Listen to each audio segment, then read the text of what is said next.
ہو وہ آدمی مفلس نہیں مانا جائے گا۔ ہاں دنیاوی اعتبار سے اسے آپ مفلس مان سکتے ہو، غریب تصور کر سکتے ہو، لیکن اسلام کے نقطۂ نظر سے مفلس اور غریب کون ہے؟ اللہ کے نبی فرماتے ہیں جس کے نام اعمال میں نیکیاں نہ ہو وہ آدمی غریب ہے۔ ان المفلس من امتی، میری امت کا غریب آدمی وہ ہے من یاتی یوم القیامت بصلاۃ وصیام وزکاۃ، جو کل قیامت کے دن آئے گا ساتھ میں اپنا نام اعمال لے کر آئے گا، اور اس کے نام اعمال میں نماز کی نیکیاں ہوں گی، زکوٰۃ کی نیکیاں ہوں گی، اور اس کے نام اعمال میں روزے کی بھی نیکیاں اور دیگر نیکیاں موجود ہوں گی۔ لیکن جب وہ آئے گا تو ساتھ ساتھ میں گناہ بھی لے کے آئے گا۔ قد شتم ھذا، کسی کو اس نے گالی دی ہے، وقذف ھذا، ایک آدمی ہے جس کے اوپر اس نے الزام لگایا ہے، واکل مال ھذا، ایک آدمی ہے جس کا اس نے مال غلط طریقے سے ہڑپ کے کھا لیا ہے، وضرب ھذا، کوئی دوسرا آدمی ہے اس کو اس نے مارا ہے، وقتل ھذا، اور کوئی الگ آدمی ہے جس کو اس نے قتل بھی کر ڈالا ہے۔ اللہ کے نبی فرماتے ہیں ایک طرف تو نماز روزے اور زکوٰۃ کی نیکیاں لے کر آئے گا، نام اعمال نیکیوں سے بھرا ہوگا، دوسری طرف اس کے نام اعمال میں یہ بھی گناہ ہوں گے کہ اس نے قتل بھی کیا ہوگا، اس نے کسی کو ناجائز مارا بھی ہوگا، اس نے کسی کو گالی بھی دی ہوگی، اس نے کسی کے اوپر الزام بھی لگایا ہوگا، اس نے لوگوں کا مال باطل طریقے سے کھایا بھی ہوگا۔ اللہ کے نبی فرماتے ہیں فَيُعْطَى هَذَا مِنْ حَسَنَاتِهِ، جس کو مارا ہوگا اس کو بھی اس کی نیکیاں دی جائیں گی، جس کو گالی دی ہوگی اس کی نیکیاں اسے دی جائیں گی، جس کو قتل کیا ہوگا اس کی نیکیاں اسے دی جائیں گی، ساری نیکیاں اس کی تقسیم کر دی جائیں گی، یعنی وہ نیکیوں سے خالی ہو جائے گا۔ نماز کی نیکیاں ختم، زکوٰۃ کی نیکیاں ختم، روزے کی نیکیاں ختم ہو جائیں گی۔ اللہ کے نبی فرماتے ہیں جب ساری نیکیاں ختم ہو جائیں گی تو اللہ تعالیٰ ان لوگوں کے گناہ کو اٹھا کر اس کے سر کے اوپر لاد دے گا۔ جب سارا کا سارا گناہ اس کے اوپر لاد دیا جائے گا، پیارے پیغمبر فرماتے ہیں اب تو اس کا فیصلہ ہو گیا، یعنی کہ وہ جہنم میں ڈال دیا جائے گا، فرشتے گھسیٹ کر جہنم میں اسے ڈال دیں گے۔ او میرے بھائیوں، کل قیامت کے دن آپ کسی کو اگر آج دنیا میں ستائے ہیں تو وہاں بدلہ ایسے نہیں ملے گا، وہاں کا بدلہ نیکیاں ملنے والی ہیں، وہاں کے بدلے میں اجر و ثواب ملنے والے ہیں۔ اس لیے دنیا میں اگر آپ نے کسی کو ستایا ہے، کسی کو مارا ہے، کسی کو گالی دی ہے اور کسی کا ناجائز طریقے سے مال کھایا ہے تو واپس کر دیجئے، کل قیامت کے دن آپ کو نیکیاں دینی پڑ جائیں گی اور فیصلہ ہو جائے گا، یعنی کہ جہنم میں ڈال دیے جائے گی۔ اندازہ کریے ایک انسان کی زندگی میں نیکی کی کتنی اہمیت ہے، ایک ایک نیکی کے لیے ہم محتاج ہیں۔ ایک اور حدیث پاک سنیں، ہماری ماں اور بہنیں کثیر تعداد میں موجود ہے، صحیح بخاری کتاب الرقاق 6539، اللہ کے رسول صلی اللہ علیہ وسلم فرماتے ہیں ما منکم من احد الا سیکلمہ اللہ یوم القیامہ، قیامت کے دن ہر آدمی کو اللہ تعالیٰ سے بات کرنی پڑے گی، بات کرنی پڑے گی۔ جلسے میں بیٹھ کے آپ سب بات کر رہے ہیں نا آپس میں، یہاں نہ بات کریے، بولا جا رہا ہے اب سنیے، کچھ بچے سو رہے ہیں، کچھ لوگ چل رہے ہیں، ٹھنڈی لگ رہی ہے، اگر کوئی پوری ڈیوٹی دے رہا ہے تو ہمارے سرپرست صاحب ہیں اور یہ میڈیا کے لوگ ہیں اور یہ یوٹیوبر لوگ ہیں، اللہ تعالیٰ آپ سب کو سننے اور عمل کرنے کی توفیق عنایت فرمائے۔ کل قیامت کے دن ہر کسی کو اللہ سے بات کرنی پڑے گی اور اللہ تعالیٰ خود براہ راست بات کرے گا۔ ایسا نہیں ہے کہ اللہ تعالیٰ کہے گا اے جبرائیل چلو انڈیا والوں سے تم بات کر لو، اے فلاں فرشتے دوسرے ملک کے لوگوں سے تم بات کر لو، ایسا نہیں ہونے والا۔ اللہ کے نبی کیا فرما رہے؟ میری ماں اور بہنیں غور سے سنیں، فرما رہے ما منکم من احد الا سیکلمہ اللہ یوم القیامہ، قیامت کے دن ہر بندے سے اللہ تعالیٰ بات کرے گا، لیس بین اللہ و بینہ ترجمان، کوئی اللہ اور بندے کے درمیان ترجمہ کرنے والا نہیں ہوگا۔ آج بنگلہ زبان میں تقریر میں مجھے نہیں سمجھ میں آئے، اگر کوئی ٹرانسلیٹ کر کے بتاتا تو شاید سمجھ میں آتی، بغیر ٹرانسلیشن اور ترجمے کے دوسری بھاشا ہم دنیا میں نہیں سمجھ سکتے، لیکن اللہ تعالیٰ کے بارے میں اللہ کے نبی فرما رہے ہیں لیس بین اللہ و بینہ ترجمان، انسان اور اللہ کے درمیان کوئی ٹرانسلیٹر نہیں ہوگا، کوئی ترجمہ کرنے والا نہیں ہوگا، اللہ سمجھے گا ہر انسان کی بات کو اور اللہ تعالیٰ سے بات چیت ہوگی۔ اللہ کے نبی صلی اللہ علیہ وسلم فرماتے ہیں اللہ کے سامنے کھڑا کر دیا جائے گا انسان جب اللہ کے سامنے کھڑا ہوگا، اب اللہ حساب لینے جا رہا ہے، اب اللہ سوال پوچھنے جا رہا ہے، میرے بندے بتا تجھے جوانی عطا فرمائی تو نے کہاں لگائی؟ اے میرے بندے بتا تجھے 60 سالہ عمر عطا فرمائی تو نے کہاں لگائی؟ اے میرے بندے بتا تجھے اتنی مال و دولت سے نوازا تو نے سارا مال کہاں خرچ کیا؟ اے میرے بندے بتا تجھے میں نے یہ علم عطا فرمایا، اس علم کو تو نے کہاں لگایا، کتنا عمل کیا؟ اللہ تعالیٰ اپنے بندے سے اس کی نعمتوں کے بارے میں سوال کرنے لگے گا۔ جب اللہ پوچھنے لگے گا اور اللہ سوال کرنے لگے تو نے ایسا کیوں کیا تو بندہ پھنس جائے گا۔ اللہ کے نبی فرما رہے ہیں انسان آگے دیکھے گا کوئی اس کا مددگار نہیں، دائیں بائیں دیکھے گا کوئی اس کی مدد کرنے والا نہیں موجود ہوگا۔ ہر انسان اپنا معاملہ خود جھیلے گا، ہر انسان کو اپنا حساب خود دینا ہوگا۔ اس لیے اللہ کے نبی فرما رہے ہیں فَمَنِ اسْتَطَاعَ مِنْكُمْ أَن يَتَّقِيَ النَّارَ وَلَوْ بِشِقِّ تَمْرَةٍ، اگر تم میں سے کوئی طاقت رکھتا ہے کہ وہ جہنم سے بچ جائے، کسی طریقے سے اپنے آپ کو اللہ رب العالمین کی تیار کردہ عذاب جہنم سے بچ جائے تو بچ کے دکھاؤ۔ او میرے امت کے لوگوں، چاہے کھجور کی ایک گٹھلی ہی صدقہ کرو، کھجور کی ایک گٹھلی اگر صدقہ کرنے کے لیے نہ ملے تو کوئی اچھی بات ہی کسی کو کہہ کر چلے جاؤ، اتنے سے بھی تم جہنم کی آگ سے بچ سکتے ہو۔ اللہ کے نبی فرما رہے ہیں ایک ایک نیکی کے لیے کل قیامت کے دن ترس جاؤ گے۔ کھجور کی گٹھلی بھی اگر تم نے دنیا کے اندر اللہ کے لیے خرچ کی ہے، وہ نیکی بھی کل قیامت کے دن کام آ جائے گی۔ اگر کھجور کی گٹھلی بھی دینے کے لائق نہیں ہو تو کسی کو کلمہ طیبہ کوئی اچھی بات سکھا کے چلے جاؤ۔ آپ سنیے، میری ماں اور بہنیں غور سے سنیں، اور میرے بھائیوں آپ سب سنیں، آپ دیکھیں اللہ کے نبی کیا فرما رہے وَلَوْ بِشِقِّ تَمْرَةٍ، جہنم سے بچنے کی پوری کوشش کرو، چاہے کھجور کی ایک گٹھلی ہی نہ کیوں نہ صدقہ کرو۔ ایک بار اللہ کے نبی صلی اللہ علیہ وسلم عیدگاہ میں گئے، مردوں کی مجلس میں آپ نے تقریر فرمائی، عورتوں نے شکایت کی یا رسول اللہ ہم لوگوں کو بھی کچھ کہیے، ہمیں بھی کچھ سمجھائیے۔ اللہ کے نبی عورتوں کی مجلس میں گئے، ساتھ میں حضرت بلال رضی اللہ عنہ کو لے لیا۔ بلال رضی اللہ تعالیٰ عنہ اس زمانے کا جو کپڑا ہوتا تھا، جیسے آج ہم رومال لے کر جمعہ کے دن اور عید کی نمازوں میں پیسے وصولتے ہیں، چندے وصول کرتے ہیں، اسی طریقے سے بلال رضی اللہ تعالیٰ عنہ نے ایک کپڑا لیا اور عورتوں کی مجلس میں چلنے لگے۔ پیارے پیغمبر صلی اللہ علیہ وسلم نے عورتوں کو نصیحت کی۔ اللہ کے نبی تقریر فرماتے ہیں اور اللہ کے نبی عورتوں سے کہتے ہیں کہ اے عورتوں کی جماعت، سب سے زیادہ جہنم میں نے تم لوگوں کو جاتے ہوئے دیکھا، تمہاری یہ برائی ہے، تو جہنم میں جانے سے اپنے آپ کو بچاؤ، چاہے کھجور کے ایک گٹھلی ہی کو صدقہ کرو۔ صحابی کا بیان ہے کہ بلال رضی اللہ تعالیٰ عنہ کپڑا لے کر عورتوں کی مجلس میں چل رہے تھے اور ادھر عورتیں اپنے زیور تک اتار کے بلال رضی اللہ عنہ کی جھولی میں ڈال رہی تھی۔ یہ میرے نبی صلی اللہ علیہ وسلم کی باتوں پہ عمل کرنے والی اس زمانے کی خواتین تھیں، اور آج بھی آپ کے بہار، جھارکھنڈ اور بنگال کے جلسوں میں دیکھا جاتا ہے یہ جذبہ ایمانی اور یہ خرچ کرنے کا طور طریقہ الحمدللہ آپ کے عوام میں، آپ کی خواتین میں موجود ہے۔ آج بھی عورتیں اپنے زیور نکال کے اللہ کے راہ میں خرچ کرتی ہیں، یعنی کہ آج بھی عورتوں کو جہنم سے بچنے کی فکر ہے، چاہے کھجور کی ایک گٹھلی ہی، کھجور کی گٹھلی جانتے ہیں نا، کھجور چھوٹی سی چیز، اس کے اندر کا جو بیج ہوتا ہے اس کو کھجور کی گٹھلی کہہ دیا جاتا ہے، وہ بھی خرچ کر کے آپ جہنم سے بچ سکتے ہیں۔ اس لیے کبھی آپ حقیر نہ سمجھیں کہ ہم 100 دے رہے ہیں، 200 دے رہے ہیں، 500 دے رہے ہیں تو ہمارا کم ہے، کم کسی کا نہیں ہے، جو بھی ہے خلوص کے ساتھ ہے، کل قیامت کے دن کام آئے گا۔ دنیا میں اپنی نیکی کرو اور جمع کرو، دوسروں کو نیکی کرنے کا موقع فراہم کرو، کل قیامت کے دن اپنی اپنی نیکیاں کام آئیں گی۔ ابا نیکی کر رہے ہیں ان کے ساتھ جائے گا، بیٹا نیکی کر رہا ان کے ساتھ جائے گا، اپنی نیکی لے کر کل قیامت کے دن اللہ کی بارگاہ میں جاؤ۔ اسی لیے اللہ کے نبی صلی اللہ علیہ وسلم جب نبی بنتے ہیں تو آپ صلی اللہ علیہ وسلم ایک پہاڑ پہ کھڑے ہوئے، اللہ نے قرآن کی ایک آیت اتاری آپ صلی اللہ علیہ وسلم پر۔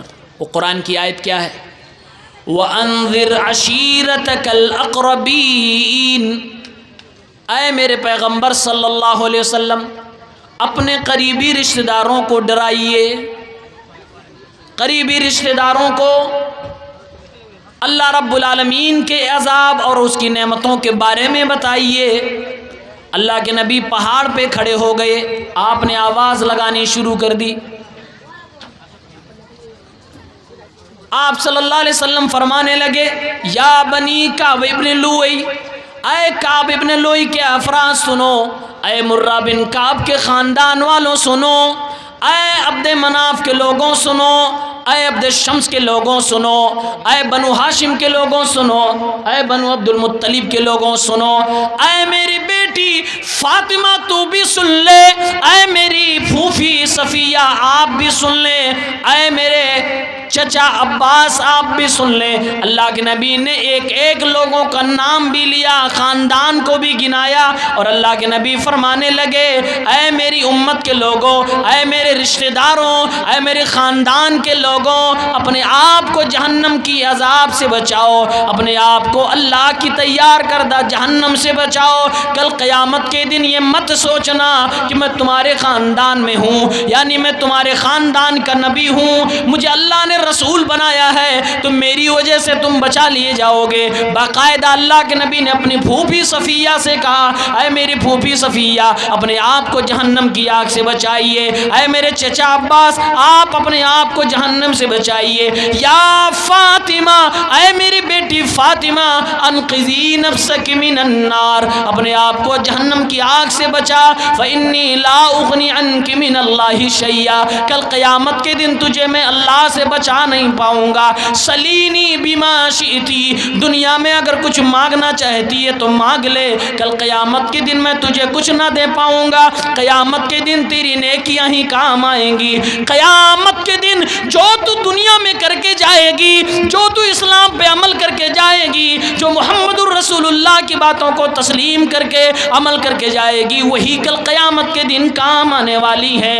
رشتہ داریاں کام نہ آئیں گی، رشتہ داروں کی نیکیاں کام نہ آئیں گی، اس لیے ہر انسان اپنی اپنی نیکی کمانے کی کوشش کرے۔ کوئی باپ بیٹے کی نیکی سے دھوکہ نہ کھائے، کوئی بیٹا اپنے باپ کی تہجد کی نماز سے دھوکہ نہ کھائے، کوئی بیٹی اپنی ماں کی عبادتوں پہ بھروسہ کر کے دھوکہ نہ کھائے۔ ہر انسان اپنی اپنی عبادت کرے، ہر انسان اپنی اپنی نیکیاں جمع کرے۔ یہ دنیا کا ایک واحد و تجارت ہے جس کو آپ کو اکیلے کرنا ہے، کل قیامت کے دن اس کو لے کر اللہ کے سامنے حاضر ہونا ہے۔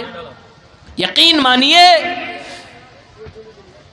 کون کس کا کیا لگتا ہے، اللہ کو کبھی اس کی پرواہ نہیں ہوتی۔ رشتہ داریاں آج ہم اور آپ سوچتے نا یہ فلاں آدمی ہے، اس نے گناہ کر دیا تو کیا ہوا، یہ تو فلاں کا یہ لگتا ہے، اس کو چھوڑ دو۔ کون کس کا کیا لگتا ہے، اللہ کو اس کی پرواہ نہیں ہوتی۔ آئیے آپ کو چند نمونے پیش کرتا ہوں۔ آپ نے حضرت نوح علیہ السلام کا نام سنا ہے، یہ پہلے رسول ہے، اول الرسل حضرت نوح علیہ السلام۔ اللہ تعالیٰ نے ان کی قوم کے اوپر جب عذاب بھیجا، طوفان آیا، سیلاب آیا، انہی کا بیٹا باپ سے الگ تھلگ تھا، بیٹا کافر تھا۔ سورہ ہود میں اللہ عز و جل نے نقشہ کھینچا ہے، نوح علیہ السلام نے اپنے قوم کے سارے لوگوں کو اور جوڑے جوڑے پرندوں چرندوں کو، جانوروں کو اپنی کشتی میں سوار کر لیا، اور آپ کشتی میں بیٹھ کر چلنے لگے۔ آپ کی نظر پڑتی ہے کہ میرا بیٹا کنارے موجود ہے، کشتی میں نہیں ہے۔ وَهِيَ تَجْرِي بِهِمْ فِي مَوْجٍ كَالْجِبَالِ، کشتی سمندر کے اندر پانی کے سیلاب میں جیسے پہاڑ کی طرح چل رہی تھی۔ نوح علیہ السلام نے اپنے بیٹے کو آواز لگائی، یا بنی ارکب معنا ولا تکن مع الکافرین، اے میرے بیٹے میری کشتی میں سوار ہو جا، میرے ساتھ چلا، تو ڈوبنے والوں میں سے ہو جائے گا، تو کافروں میں سے نہ ہو۔ نوح علیہ السلام کے بیٹے نے کیا جواب دیا؟ قال سآوی الی جبل یعصمنی من الماء، آپ کو جانا ہے جائیے، آپ اپنی کشتی لے کر روانہ ہو جائیے، میں تو پہاڑ کے اوپر چڑھ جاؤں گا، یہ پہاڑ ہمیں بچا لے گا۔ نوح علیہ السلام نے فرمایا قال لا عاصم اليوم من امر اللہ الا من رحم، آج اللہ کے عذاب سے کوئی بچنے والا نہیں، وہی بچے گا جس پر اللہ کا خاص رحم و کرم ہوگا۔ نوح علیہ السلام اپنے بیٹے کو سمجھا رہے ہیں، وحال بینہم الموج فکان من المغرقین۔ قرآن کہتا ہے باپ بیٹے کے درمیان گفتگو چل رہی تھی، باپ بیٹے کو سمجھا رہا تھا۔ آج بھی باپ اپنے بیٹے کو سمجھاتے ہیں کہ بیٹا یہ کام نہ کرو، تمہاری بے عزتی ہوگی، تمہارا نام خراب ہو جائے گا، تمہاری دنیا و آخرت دونوں خراب ہو جائے گی۔ آج کے بیٹوں کو سمجھ میں نہیں آتا۔ اسی طریقے سے نوح علیہ السلام کے بیٹے کو بھی نوح علیہ السلام اپنے باپ کی بات سمجھ میں نہ آئی، اس نے کہا کہ کشتی لے کر جائیے، ہم تو پہاڑ پہ جا کے چھپ جائیں گے۔ نوح علیہ السلام اور بیٹے کے درمیان بات ہو رہی ہے، پانی کا تھپیڑا آتا ہے، سیلاب بہت تیز آتا ہے، اور نوح علیہ السلام کشتی الگ لے کر چلے جاتے ہیں۔ بیٹا تھپیڑوں کے ساتھ سیلاب کے ساتھ بہ جاتا ہے، ڈوب جاتا ہے، لیکن ایک باپ تو باپ ہوتا ہے، باپ کے دل میں کتنا پیار ہوتا ہے، ایک باپ بننے کے بعد ہی انسان محسوس کر پاتا ہے۔ نوح علیہ السلام اللہ کی بارگاہ میں اپنے ہاتھ اٹھا دیتے ہیں، اللہ سے دعا کرتے ہیں، اے میرے مولا، اے اللہ رب العالمین، یہ میرا بیٹا میری نظروں کے سامنے ڈوب گیا، میری نظروں کے سامنے پانی کے تھپیڑوں کے حوالے ہو گیا، اے اللہ میرے بیٹے کو بچا لے۔ وَإِنَّ وَعْدَكَ الْحَقِّ، تیرا وعدہ تو حق ہے، سچ ہے، تو نے وعدہ کیا تھا کہ میرے اہل و عیال کو بچائے گا، یہ میرا بیٹا ڈوب گیا، تو نے بچایا نہیں۔ اللہ فرمائے گا إِنَّهُ لَيْسَ مِنْ أَهْلِكَ إِنَّهُ عَمَلٌ غَيْرُ صَالِحٍ، اے نوح یہ تیرا بیٹا جسمانی اعتبار سے تو تھا، لیکن تیرے خاندان کا ایمانی اعتبار سے نہیں تھا۔ اے نوح تیرے بیٹے کی نیکیاں اس قابل نہیں تھی کہ میں اس کو بچاتا۔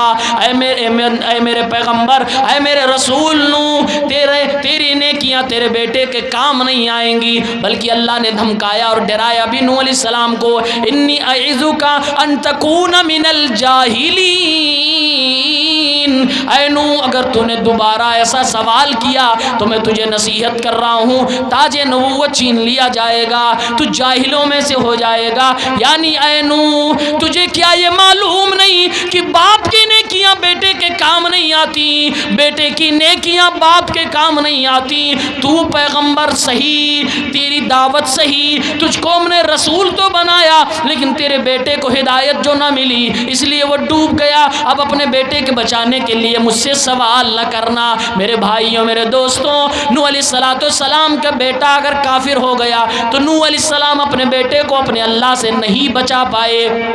معلوم یہ ہوا کون کس کا کیا لگتا ہے، اللہ کو اس کی کوئی پرواہ نہیں ہوتی۔ ایک اور پیغمبر ہیں ابراہیم علیہ السلام۔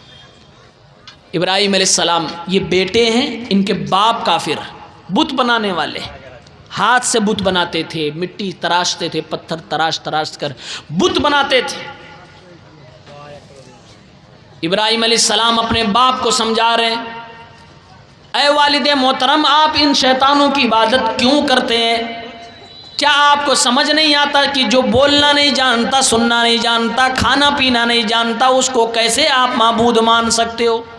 باپ نے نتیجے میں بیٹے کو گھر سے نکال دیا اور کہہ دیا نظروں سے دور ہو جا ورنہ تجھے میں پتھروں سے مار ڈالوں گا، تجھے سنسار کر ڈالوں گا۔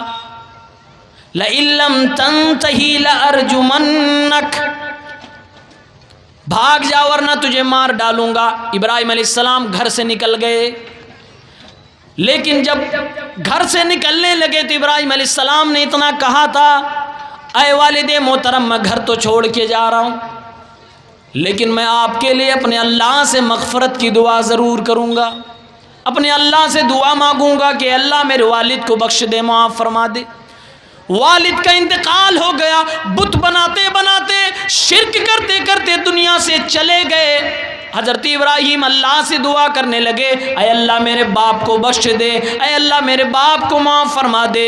سورہ توبہ کی آیت نمبر 114 نازل ہوتی ہے، وَمَا كَانَ اسْتِغْفَارُ إِبْرَاهِيمَ لِأَبِيهِ إِلَّا عَن مَّوْعِدَةٍ وَعَدَهَا إِيَّاهُ فَلَمَّا تَبَيَّنَ لَهُ أَنَّهُ عَدُوٌّ لِّلَّهِ تَبَرَّأَ مِنْهُ إِنَّ إِبْرَاهِيمَ لَأَوَّاهٌ حَلِيمٌ۔ اللہ نے فرمایا کہ ابراہیم اپنے رب سے اپنے باپ کے لیے دعا مانگتے تھے، اے اللہ میرے باپ کو بخش دے، معاف فرما دے۔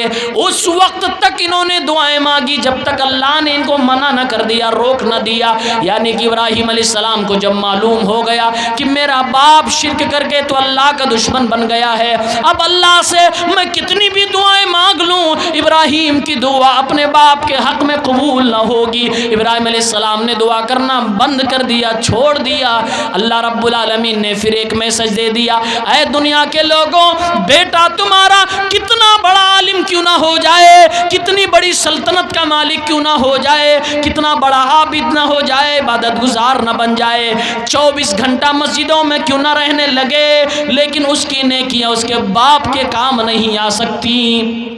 کون کس کا کیا لگتا ہے، اللہ کو اس کی کوئی پرواہ نہیں۔ قرآن کریم دیکھیے، اللہ نے یہ کئی بار سمجھایا ہے کہ کبھی کوئی یہ دھوکے میں نہ رہے کہ ابا نیک ہیں تو ہم بھی جنت میں چلے جائیں گے۔ ہاں، اگر سب لوگ جنت میں چلے جائیں تو ایک دوسرے کی وجہ سے فائدہ ملے گا، لیکن پہلے جنت میں جانا شرط ہے۔ اللہ کے نبی فرماتے ہیں، قرآن کہتا ہے اگر آپ جنت میں چلے گئے، بیٹا جنت کے 5ویں منزل پہ ہے اور والد محترم کی نیکیاں تھوڑی کم ہیں لیکن جنت والی ہیں، وہ پہلی منزل پہ ہے، اللہ تعالیٰ باپ کو اس کے بیٹے کے ساتھ اوپر کر دے گا۔ اگر اسی طرح سے بیٹا نیچے ہے اور باپ اوپر ہے تو اللہ تعالیٰ بیٹے کو اوپر کر دے گا۔ جنت میں اگر چلے گئے تو ضرور اللہ تعالیٰ اس کا فائدہ دے گا، یعنی رشتہ داری کا فائدہ وہاں ملے گا، لیکن جنت میں جانا ضروری ہے۔ اگر جنت میں نہیں گئے تو پھر کوئی اس کا فائدہ نہیں ہونے والا ہے، اس لیے اپنی اپنی نیکیاں کمانی چاہیے۔ قرآن میں 2 عورتوں کے تعلق سے بیان کیا گیا ہے، سورہ تحریم آیت نمبر 10 اور 11۔ اللہ نے کہا، ضرب اللہ مثلا للذین کفروا امرأۃ نوح وامرأۃ لوط۔ اللہ نے مثال بیان کی ہے قرآن میں کافروں کے لیے۔ کون سی مثال؟ لوط کی بیوی اور نوح کی بیوی کا۔ یہ دونوں پیغمبر ہیں، لوط علیہ السلام پیغمبر، نوح علیہ السلام پیغمبر۔ مولویوں کی بیوی اگر خراب ہو جائے، ہم اور آپ مولانا صاحب کو گالی دینے لگتے ہیں۔ میرے بھائی، مولانا صاحب کی غلطی نہیں ہے، ہو سکتا ہے کہ کبھی کسی انگور کے ساتھ لنگور ہو اور کبھی الٹا بھی ہو سکتا ہے، کبھی نیک کے ساتھ بری بھی آ سکتی ہے اور کبھی بری کے ساتھ نیک بھی آ سکتا ہے۔ یہ ایسا ہو سکتا ہے، ممکن ہے، ورنہ اکثر و بیشتر ایسا نہیں ہوتا۔ اللہ نے فرمایا نوح علیہ السلام کی بیوی، لوط علیہ السلام کی بیوی، دونوں تو میرے پیغمبر ہیں۔ کانتا تحت عبدین صالحین من عبادنا، دونوں عورتیں میرے 2 نیک بندوں کی بیویاں تھیں۔ فخانتاہما، لیکن دونوں نے خیانت کی۔ نوح علیہ السلام کی بیوی کے بارے میں آتا ہے کہ نوح علیہ السلام اپنی قوم کے لوگوں سے کہتے تھے، اے میری قوم کے لوگوں، ایک اللہ کی عبادت کرو، شرک سے اپنے آپ کو بچاؤ۔ 950 سال تک اپنی قوم کو اللہ کی طرف بلاتے رہے۔ انی دعوت قومی لیلا و نہارا، دنوں رات ایک کر دی، اللہ کی طرف لوگوں کو بلاتے رہے۔ ادھر نوح علیہ السلام لوگوں کو دعوت اللہ دیتے، ان کی بیوی کہتی تھی یہ پاگل ہے۔ اب بتائیے، آج اگر ہماری بیوی ہم کو کہنے لگے یہ پاگل ہے، 10 آدمی ابھی آپ سن رہے ہیں، سینکڑوں کی تعداد میں سن رہے ہیں، اگر آ کے میری بیوی یہیں پہ بول کے چلی جائے کہ یہ تو پاگل آدمی ہے، بے وقوف ہے، میری بات کا کوئی اثر نہیں رہ جائے گا۔ اللہ نے اسی بات کو بیان کیا کہ نوح علیہ السلام کی بیوی خیانت کرتی تھی، یعنی کہ وہ کہتی تھی یہ پاگل ہے، مجنون ہے، دیوانہ ہے، تاکہ ان کی بات کی تاثیر ختم ہو جائے۔ کفر اختیار کیا اس نے، نوح علیہ السلام پر ایمان نہیں لائی۔ اسی طرح سے لوط علیہ السلام کی بیوی تھی۔ لوط علیہ السلام کے قوم کے لوگوں کی ایک غلط عادت تھی، وہ لوگ ہومو سیکسوالٹی کے قائل تھے، ہم جنس پرستی کے قائل تھے۔ لوط علیہ السلام کے گھر میں جب کوئی مہمان آتا، کوئی نوجوان مرد آتا، تو خود کی بیوی باہر چغلی کر دیتی تھی کہ لوگوں، لوط کے گھر میں کوئی مہمان آیا ہے، تم اپنی ہوس وہاں پوری کر سکتے ہو۔ آپ اندازہ کرو، او میری ماں اور بہنوں، آپ کو میں 2 میسج دے کے جا رہا ہوں۔ لوط علیہ السلام کی بیوی اور نوح علیہ السلام کی بیویوں نے جو غلطی کی، جس کی وجہ سے اللہ نے قرآن میں ان دونوں کی مثال بیان کر دی ہے اور ان کی برائی بیان کر دی ہے، وہ غلطیاں آپ کبھی اپنے شوہر کے ساتھ نہ کرنا۔ پہلی غلطی یہ کہ نوح علیہ السلام کی بیوی اپنے شوہر کو برا بھلا کہتی تھی، پاگل و مجنون دیوانہ کہتی تھی۔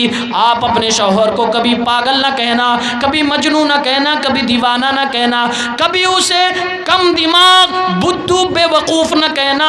اگر تم اپنے شوہر کو سب سے زیادہ ہوشیار مانو گی تو ایک ہوشیار شخص کی بیوی بنو گی۔ اگر تم اپنے شوہر کو راجا کے راجا کی طرح، ایک بادشاہ کی طرح ٹریٹ کرو گی تو رانی بن کے رہو گی۔ اس لیے اپنے شوہروں کی برائیاں کبھی نہ کیا کرو۔ اگر اس کے اندر کچھ کمیاں ہیں تو اس پر پردہ ڈالنے کی کوشش کیا کرو۔ یہ مسلمان عورت کی پہچان نہیں کہ وہ اپنے شوہروں کی نافرمانیاں کرے، اپنے شوہروں کی برائیاں کریں۔ میرے پیغمبر تو بیان کرتے ہیں، اگر میں اجازت دیتا کسی عورت کو کہ وہ کسی کے لیے سجدہ کرے تو ایک عورت کو بولتا کہ اپنے شوہر کے سامنے سجدے تعظیم ہی کرے، لیکن اسلام نے اس کی بھی اجازت نہ دی ہے۔ دوسری عورت جو لوط علیہ السلام کی بیوی ہے، ان کی غلطی یہ تھی کہ اپنے گھر کی باتیں باہر بتایا کرتی تھی، یعنی کہ اپنے شوہر کی چغلی کیا کرتی تھی۔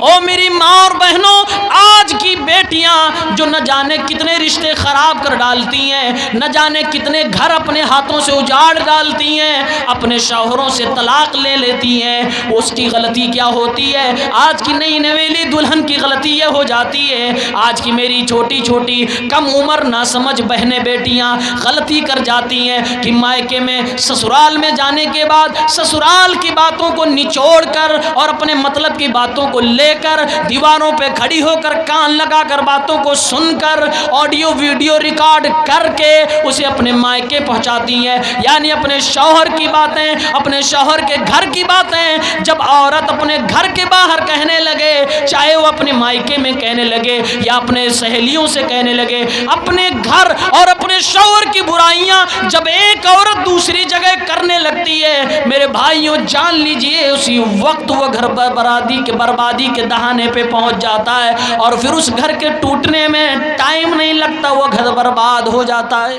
یہ دونوں عورتوں سے سبق ملا ہے۔ ان دونوں عورتوں نے گناہ کیا، اللہ تعالیٰ نے ان کو جہنم میں ڈال دیا۔ قرآن کہتا ہے وَقِيلَ ادْخُلَا النَّارَ، کہا جائے گا جہنم کے اندر تم دونوں داخل ہو جاؤ۔ باقاعدہ جہنم کی سرٹیفکیٹ دی جا رہی ہے 2 نبیوں کی بیویوں کو، یعنی لوط علیہ السلام اور نوح علیہ السلام کی دونوں بیویوں کو۔ معلوم کیا ہوا؟ معلوم یہ ہوا کہ اگر شوہر نیک ہے تو بیوی اس کی وجہ سے جنت میں نہیں جائے گی۔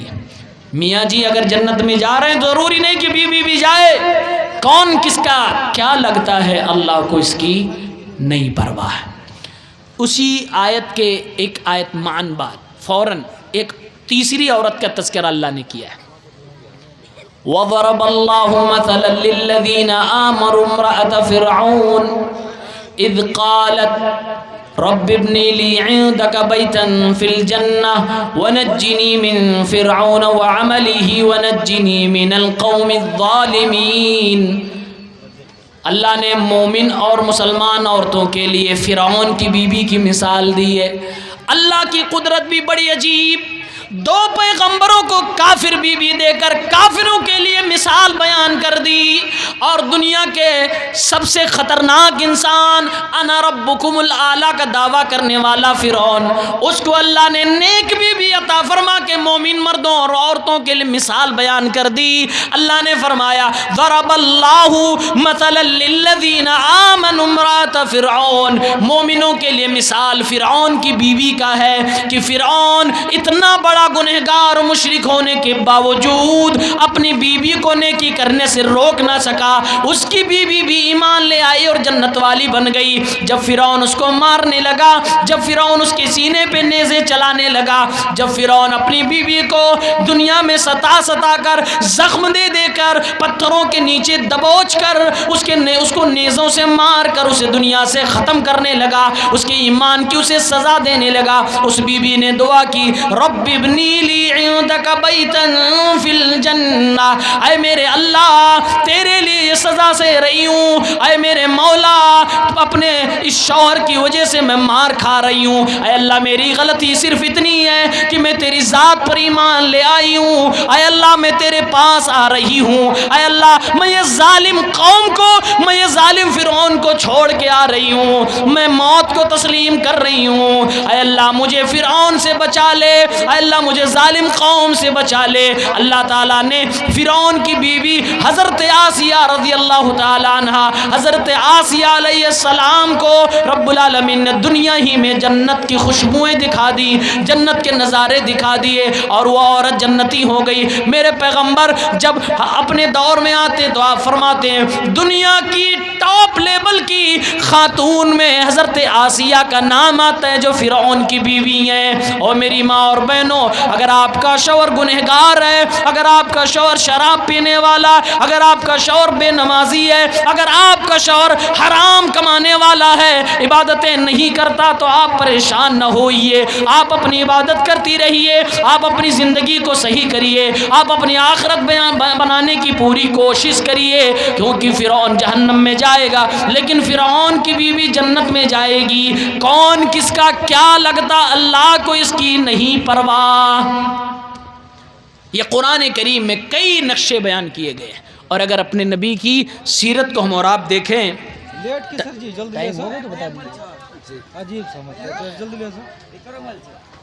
اگر اپنے نبی کی ہم سیرت دیکھیں تو اللہ کے نبی کی سیرت میں بھی یہ بات بتائی گئی ہے کہ کون کس کا کیا لگتا ہے، اللہ کو اس کی پرواہ نہیں۔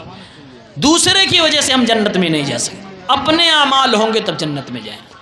دو تین نمونے اللہ کے نبی کی زندگی سے دے دیں۔